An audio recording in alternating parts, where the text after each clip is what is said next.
Hello and greetings. Welcome to Code with Carrero. Today we're going to take a look at Java and we're going to get started with coding a really simple Hello World program and do a few very simple arithmetic functions with a few variables. You'll notice I have you down at the command prompt here, which can be scary for some. I know that many of you will get started coding out with getting started with your coding career with an IDE or an integrated development environment, like let's say something like VS Code, which I will use, or if you're more comfortable with Eclipse or any other IDE out there. But in essence, when you create a program, whether it's Java or whether it's in Java or in C or in Python, the source code, what you're actually writing as a programmer, is nothing more than a text file with a certain type of extension on it, and that extension tells us what type of language is being used. But essentially, the code we write is, like I said, just simply a text file. Java is an interpreted language, and what that means is that it uses a Java virtual machine that is designed to run on either a Windows machine or a Linux machine or a Mac or any other system for that fact. And when we write our code, we'll write it once. And using the Java virtual machine, we can run that code on any other machine without having to worry about specific type of hardware requirements. So to illustrate how this all works, I'm going to actually write a very simple Hello World program in the command line on the command prompt, just to show you just the bare bones, nuts and bolts creation and running of a Java program. Okay, so I'm down here on the command prompt, and what I'm going to do is I'm going to simply create a file. You'll see I'm in the Linux terminal, but you can do this on in Unix, on a Mac, or in Windows in PowerShell. But I'm here down in Linux. So I'm going to create a file called demo. Okay, so I'm just going to do cat demo.java. And that's the name of my source code file. And you'll see my cursor goes down there, and I'm going to start creating my program. I have to create a class, so I'm going to create a class with the same name as my file name. So I'm going to do class demo, and I'm going to open up with the curly brace my class programming block. And the very next line, I'm going to open my main method, and we do that by typing in public static void main string args, and I'm going to open up my main method block with an open curly brace. I'm now just going to do a simple output, and that's real simple, just by doing system.out.println, open bracket for parameters, and in quotation I'm going to throw in my string, and I'm going to say hello world. There you go, an exclamation point, and end that with a semicolon to indicate the end of a line. I will then close my main method block and close my class block. I'm going to just end the program there, and that's it. The source code is run. Please forgive the poor tab spacing or the lack of tab spacing in my program, but I was coding down in the command prompt, simply typing something quickly out there. So now what we're going to do is we are going to take this this source code, and we are going to compile it into what's called bytecode. So we've written our source code, and that's just simply a text document under the Java extension .java, demo.java. But unfortunately, that itself doesn't cannot be run by what's called the Java virtual machine. We need to take that file and we need to make it into a bytecode file or a .class file. So to do that, what I'm going to do is I'm going to compile the demo.java using the Java compiler. So I'm just going to say Java C for compiler, and I'm going to type in the name of the file, demo.java. That's the file I just created. And if there are no errors, it will compile. And see, no message is a good message. It has compiled. So if I just simply list the directory contents here, you'll see that I've got demo.class and demo.java. Demo.java is still our source code, which is what you see here, but demo.class is our bytecodes file, and it's not a text file anymore. It's what's called a bytecode file, and that is what the Java virtual machine will run. So Java, in order to run a Java virtual machine, to run this .class file, all we're going to do is I'm just going to type in Java and demo, and that's it. It'll look for the .class extension. And you can see there, I'll just move my mouse cursor out of the way, and you can see right there, it says hello world. And you can see that's all it is. Coded this program without the use of an IDE at all. So at its very core, and it's very, very basic and boiled down, it's very simplistic nature. This is what source code is, and in relation to a class file or a bytecode file, and this is how we write our source code and how we compile it and run it. So now let's take our simple hello world or our demo program, and we'll take it into an IDE like VS Code. So here we have our program just as I wrote it down in the command on the command line, and you can see that it's exactly the same as what we had down there.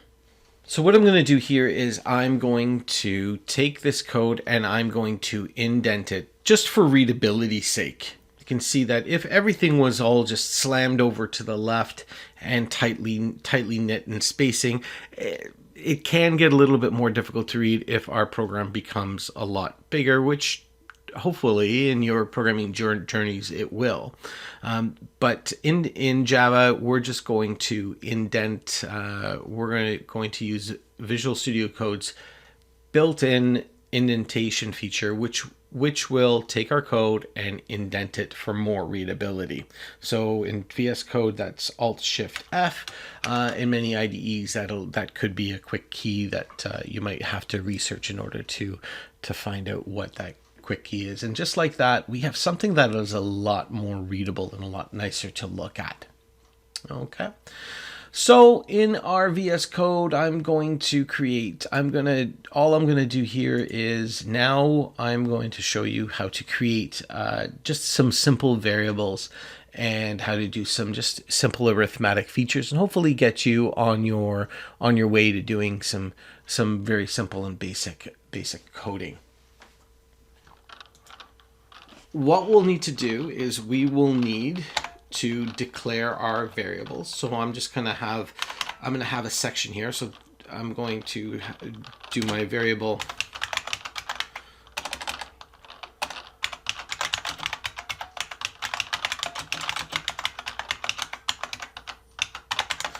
declaration initialization, and you can see on line 3 there that's just a comment. Those double slashes, that is a comment. Comments help with your code in terms of remembering what you're coding And there are ways for you to leave notes about your code for yourself and for other programmers when they come along to take a look at your source code. So I'm going to declare a variable called x, but I want it to be an integer, and an integer is a whole number, so we just simply do int x. So that's our declaration. And I'm going to declare it and initialize it in the same line. So equals, and I'm just going to initialize it to 0. Declaration is this part right here, where I declare x as an integer. And initialization is when I set its initial value. I'm going to set two more variables here, and I'm going to set a y variable. So I'm going to do y a little bit differently here. I'm going to do int y, and that's the declaration portion. And we're going to initialize it by saying y equals 0 again. All I did here was just separated the declaration and initialization out into two separate lines. And it's important to note here that before we get to line 6, y at this point in this program right here would have no value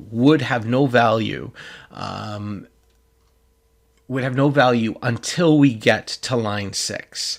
So Java does not assign default values within its main method to a variable. So you need to give your variable a value in order to use it. So you can't use a variable under the assumption that Java is going to assign a default value to that in something like a in a main method or in a method. Okay, so I've declared y and initialized it to 0, and I want to do one more here, and I'm just going to do int answer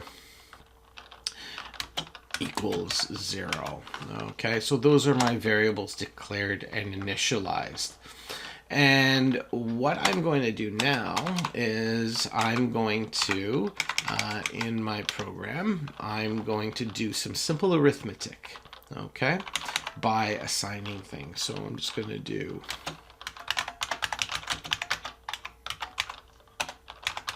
program execution.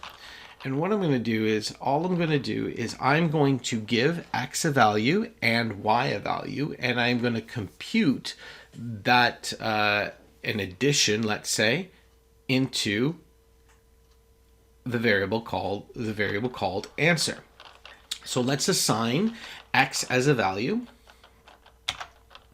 X equals 2. And I'm going to assign y equals 2. Yes, we're starting out real big here with big arithmetic functions, right? Big numbers. So I've got x now as of line 11 will be assigned the value of 2, and y will be assigned the value of 2 as well. Please note here, the equal sign here is what we call an assignment operator. It assigns that value to the variable called x. And we can do assignments also with arithmetic functions or with arithmetic signs. So what I'm going to do here is I'm going to go answer equals x plus y. And in this case, we're going to expect that x and y are 2, and we're going to expect that the result of that mathematical equation will be 2. And it most certainly will be. So what we're going to do here is, that's all fine and dandy, but it would be nice to have this program display. So this is our program output. And what I'm going to do is I'm going to change it hello world, and I'm going to put down print the value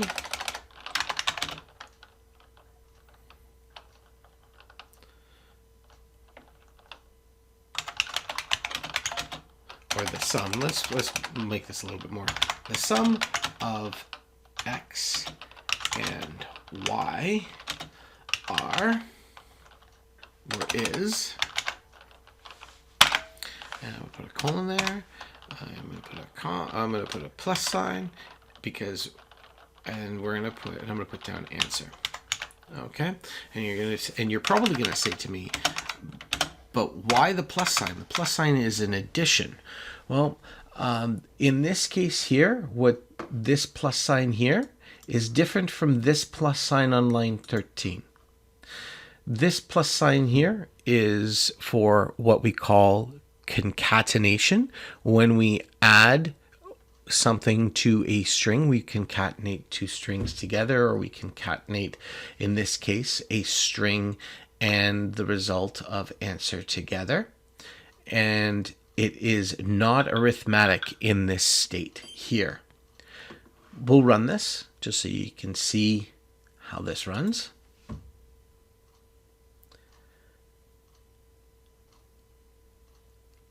And you can see there, it's done. It's displayed the sum of x and y is 4. Okay.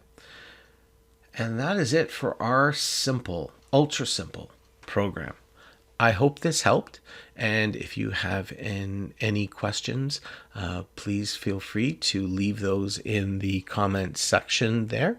And feel free to hit the like button if you liked this short video and you would like some more, and subscribe.